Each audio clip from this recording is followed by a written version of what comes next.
So the Trump derangement syndrome knows no bounds. Let's talk about it on Azimuth Podcast. I'm your host, Barrett McNabb, and we have a video that was posted to Facebook where a bunch of Wisconsin women are screaming at Lake Michigan, lamenting and wailing that Donald Trump won the election. Let's take a quick look.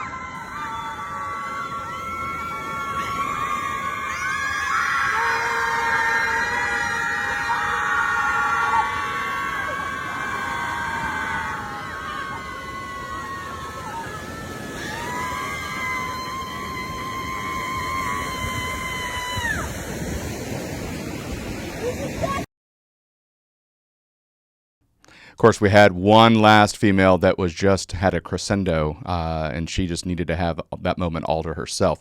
But give me a break. Howling and screaming at the lake into the wind because your preferred candidate didn't win. Grow up. Grow up. I mean, when Donald Trump didn't win in 2020, you didn't see videos like this where people just were absolutely lamenting that their candidate lost.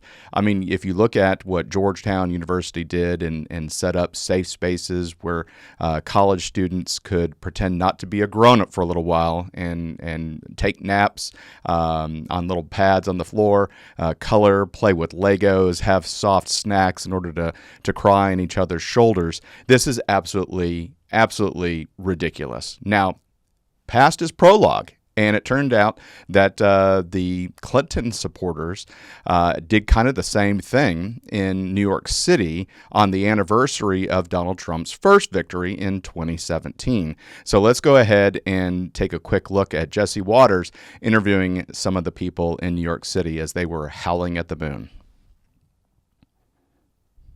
Let's go to some screaming from some of Juan's friends. I visited them last night in Washington Square Park. Happy to see you. Do you think screaming into the sky makes your side look good? Screaming into the sky makes our side look fun. Fun? Yeah. It's Funny? fun.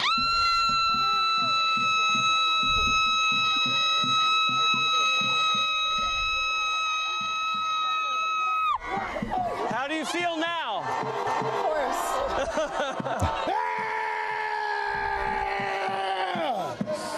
You feel better? Somewhat. You going to pacifier? I'll go myself. Did they know you were from Fox? No. I introduced myself, and As most what? of them ran in the opposite direction. How many were there?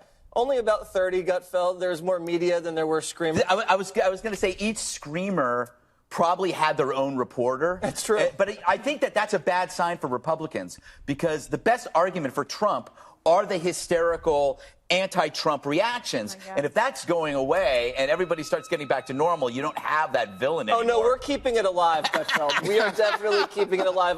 Juan, would you like to defend Democrats on the Scream Fest? I thought she was a wonderful screamer. That was an amazing That was a scream. great scream. I asked you, was she a professional She could do singer? horror movies. Yeah, that was pretty good.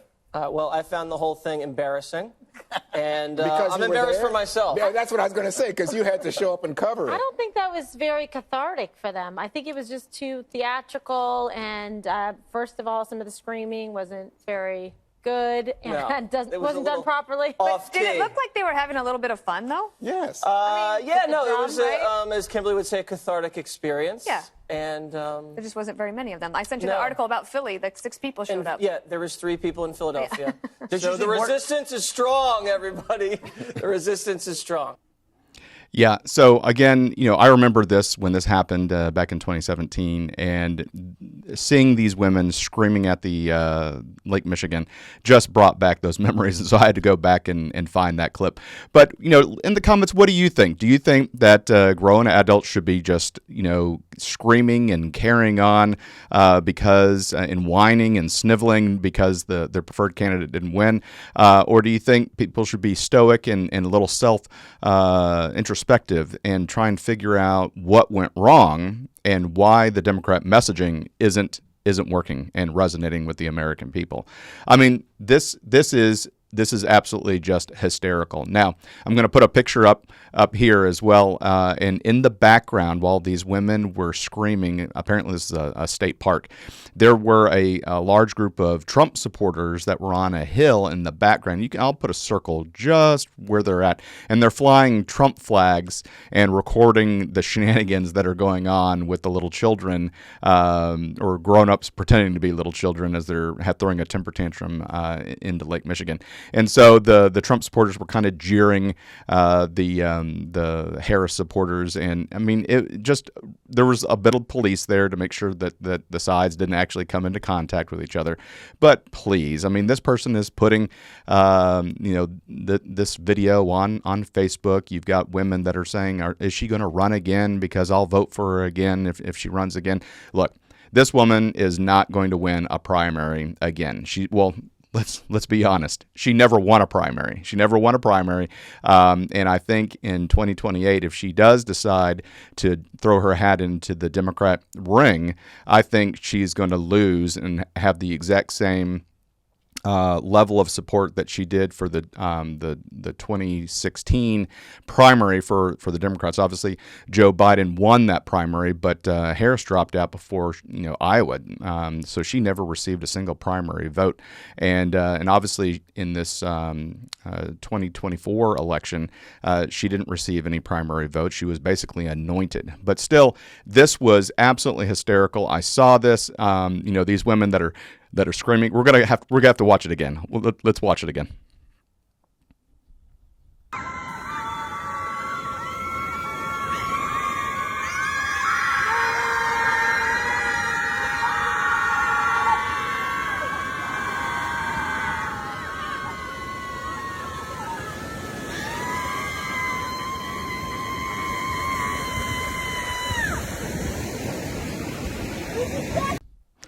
Please give me a break.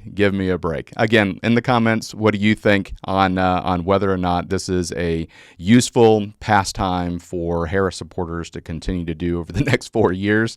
Or yes, if there is somebody that is on there that says, yes, this is scientifically proven to be cathartic and will help people, fine. Leave that comment below as well, and make sure you share this video. So thanks for tuning in to Azimuth Podcast, and please stay tuned after these messages. Hi, everyone. Thank you for listening. If you enjoy our show with all the stories we share, we would love your support. And it's as easy as clicking that subscribe or follow button. This will ensure you never miss an episode and keeps us bringing you these important stories. Your support makes a huge difference. Thank you so much for being part of our podcast family. Thanks, and keep tuning in. So Joe Biden is continuing to cement his legacy as he continues to close out the final days of his presidency. And I know that everybody is seeing this all across YouTube and the podcast, universe, but Hunter Biden has just been pardoned by his father after repeated denials that he would ever do so. So let's talk about it on Azimuth Podcast. I'm your host, Barrett McNabb. Now, this is absolutely incredible, and we're going to set some context, and we're going to provide a couple of things that probably some other YouTube videos are not covering, but let's go ahead and watch a little bit of context. And Cassie Hunt, she's so bemused and in shock about this, she can't even read from the teleprompter, so let's take a quick look. The Biden Justice Department has been politicized. That's the message this morning from not just Donald Trump, but from President Joe Biden himself. The president issuing a full and unconditional pardon to his son Hunter after repeatedly insisting in public that he wouldn't do it. And to defend his decision, the president adopted an argument that could have come straight out of Donald Trump's playbook. Blame your political opponents and claim unfair persecution. President Biden said this, quote, "The charges in his cases came about only after several of my political opponents in Congress instigated them to attack me and oppose my election." The president adding, quote, "No reasonable person who looks at the facts of Hunter's cases can reach any other conclusion than Hunter was singled out only because he is my son. And that is wrong," end quote. President Biden pardoning his son not just for the gun crimes for which he was convicted and not just for the tax crimes for which he pled guilty. Instead, Biden gave his son an extraordinarily sweeping pardon for any and all crimes he committed, may have committed, or even merely been involved in at any point in the last 10 years. That broad language, unlike any in recent history and reminiscent only of President Gerald Ford's pardon of Richard Nixon for, quote, all offenses against the United States, end quote, that the former president had or may have committed during his entire presidency. Trying to explain his decision to Americans, President Biden made a personal appeal. He said this, quote, I hope Americans will understand why a father and a president would come to this decision, he said last night. Understand? Americans might, though they'll have to be forgiven for thinking that all of this was off the table. Is there any possibility that the president would end up pardoning his son? No. Well, I just said no. I just answered. When would the president pardon or commute his son if he's convicted? So I've answered this question before. It was asked of me not too long ago, a couple of weeks ago, and I was very clear and I said no. You said before that the president would not pardon his son. Is that still the case? Nothing has changed. That is still the case. And have you ruled out a pardon for your son? Yes. I said I abide by the jury decision. I will do that, and I will not pardon him. I could speak for the president, and he said he would not pardon his son. Does the president have any intention of pardoning him? We've been asked that question multiple times. Our answer stands, which is no. Well, it stood until last night. Wow. So, here we go. So Hunter Biden, let's back up. Let's back up to really kind of what all of this happened. If you look at the pardon, it goes back all the way to 2014. That's 10 years of time, okay? Now, the big thing to note is that Joe Biden left it so vague and overarching that it covers everything. So any crime or that he's been convicted of or not yet been charged, everything goes away in the past 10 years. So let's back up and find out how, Hunter Biden got these convictions, and it was the Justice Department that was doing it. So Hunter Biden, in a drug-induced, stupor, goes and buys a handgun. And on the form that you fill out in order to purchase a handgun at the gun dealer, you have to check a box that says that you are not a user of drugs. Okay, so he was a rampant abuser of drugs.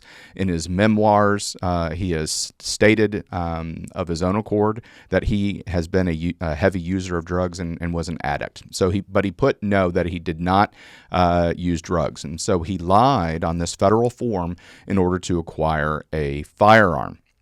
Now, when his wife at the time found the firearm, she went and threw it in a dumpster, and then he sent her back to go retrieve it, and it was gone. Somebody had grabbed it out of the dumpster, and it found its way into the police, and so he got caught for this gun charge. Now, also during kind of this same period of time, Hunter Biden just decided not to pay his federal income taxes. Hey, why not? My dad's the vice president or the president. I don't have to pay any of my federal income taxes. So he got caught, and it was about $1.7 million that he had neglected to pay.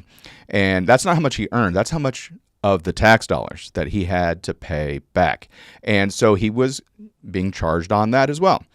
In Ukraine, he had a board seat in a gas energy company in Ukraine, of which he has no experience in business, no experience in the oil and gas industry, but yet somehow he found himself on the board of directors for this Ukrainian company.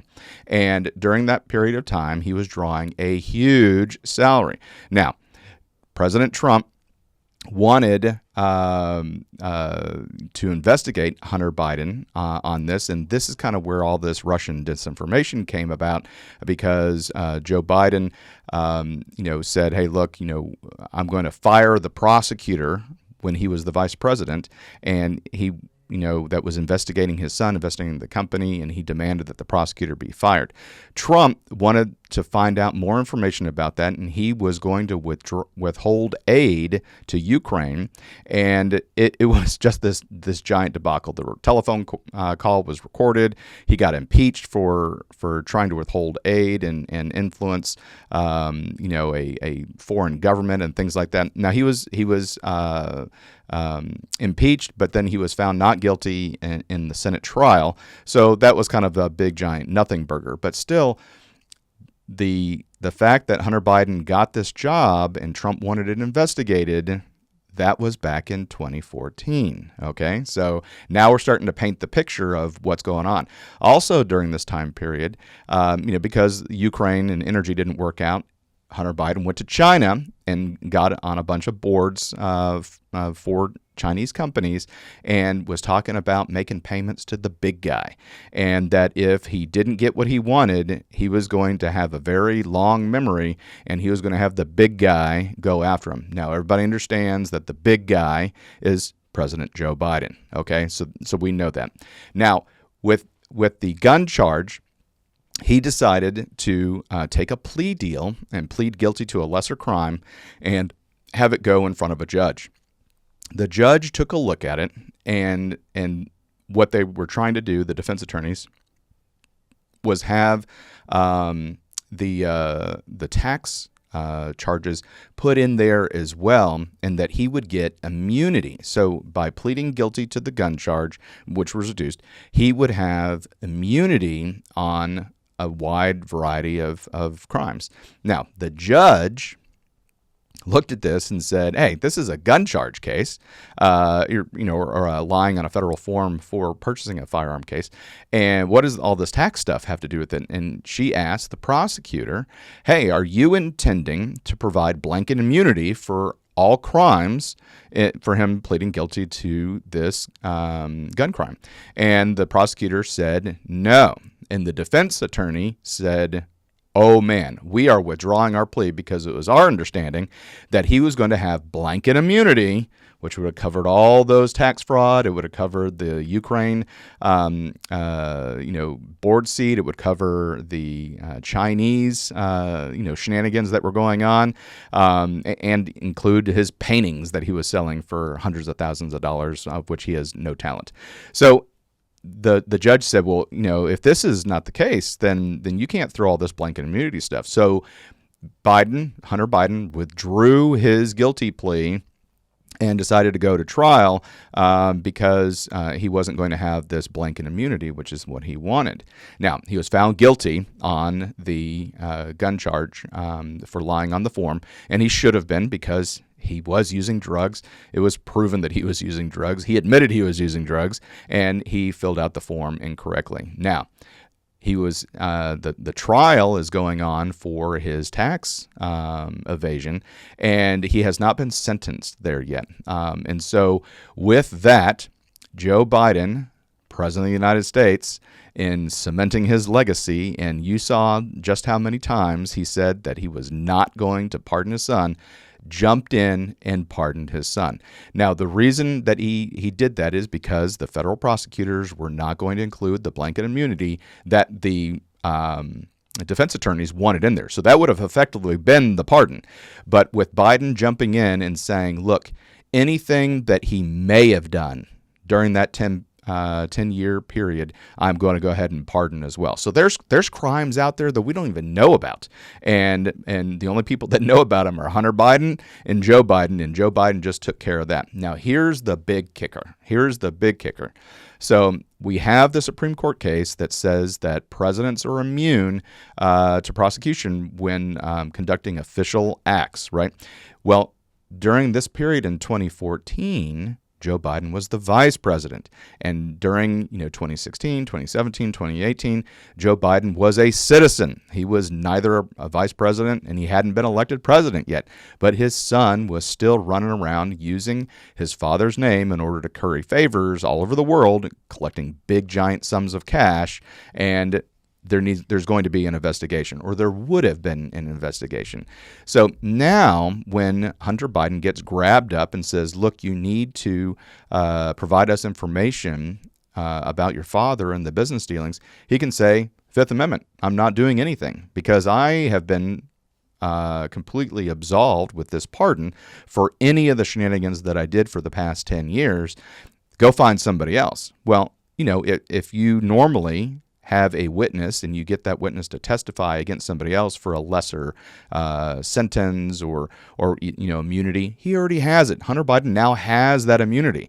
And so I think not only did Joe Biden do this to protect his son, even though he said he would not do it. He's a liar.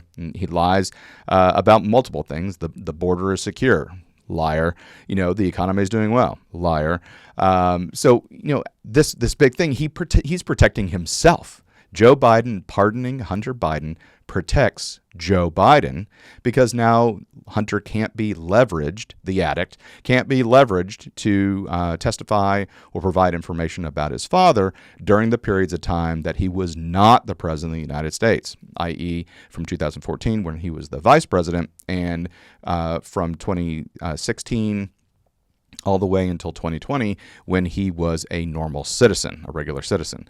So this is why it is so interesting that that Joe Biden pardoned Hunter for any and all crimes that are named, known, or unknown during this past 10 years.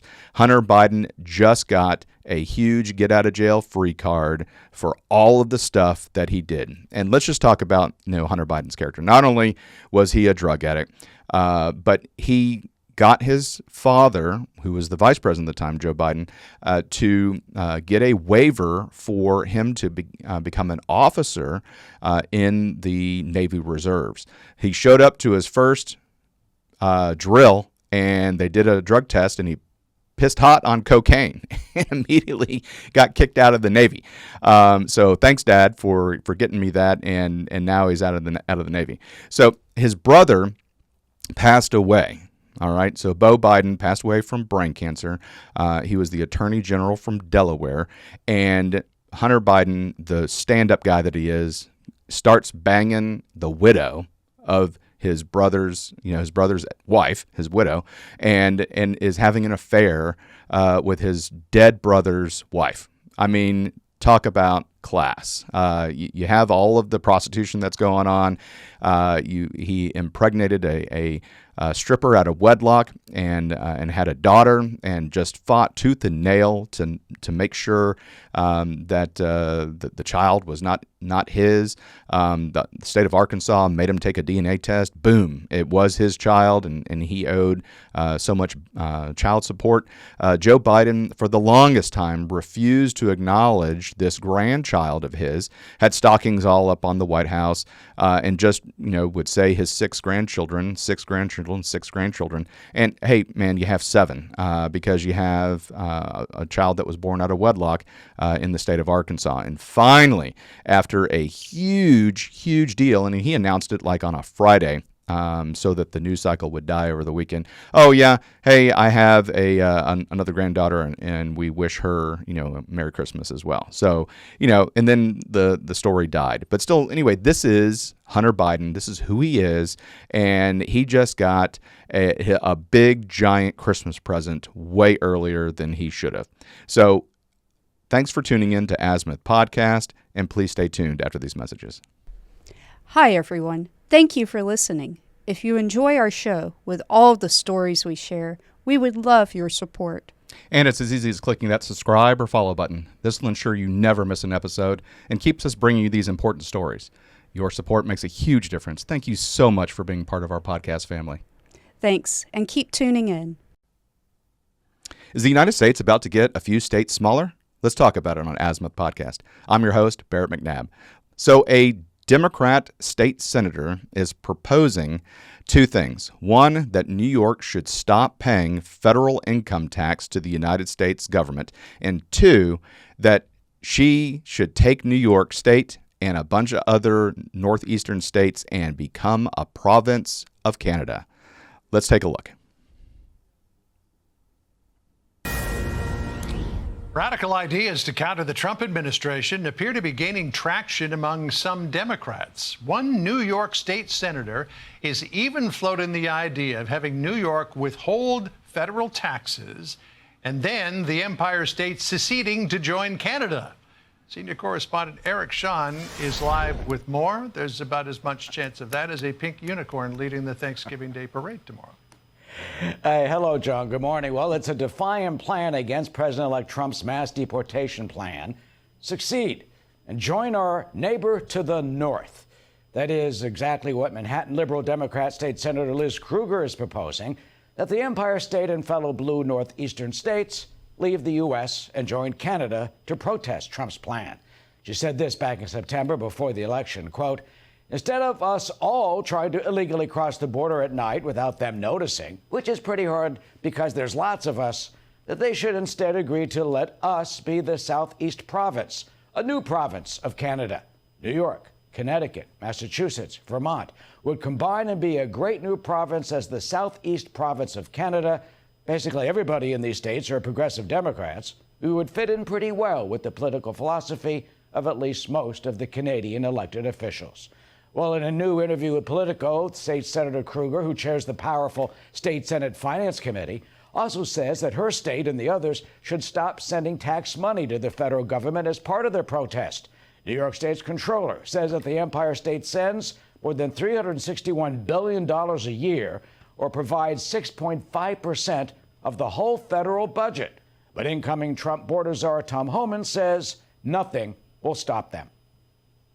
So those people who say they're going to stop us from what they're doing, they will not.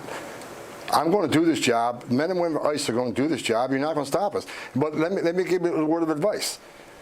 If you impede us, there's going to be consequences. You cannot help us. Well, I talked to State Senator Krueger's office this morning to request an interview, but so far, John, we have not heard back. Back to you. I might be mistaken, but the amount of money that New York State sends to the federal government is about the totality of Canada's budget, I think. Eric, thank you so much. So, wow.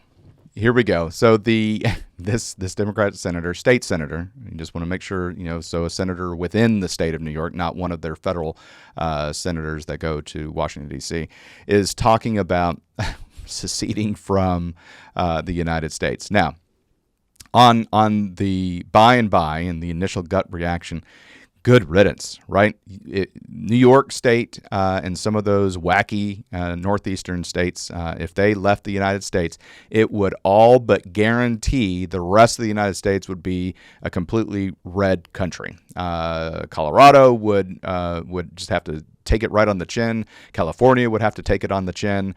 Oregon and Washington State, they would be taking it on the chin as well. And so who knows what would happen if that.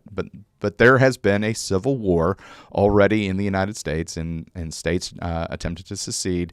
And Abraham Lincoln said, look, you can't do that. We're going to fight the Civil War. The secessionist states lost, were brought back into the fold, and it has been decided that there is no way that states can leave the United States. So for her to talk about this, it rings of treason that she is talking about seceding, which is illegal for a state to do, but she's trying to do that. So that leads to me, why isn't she being investigated as a seditionist from the Biden Justice Department?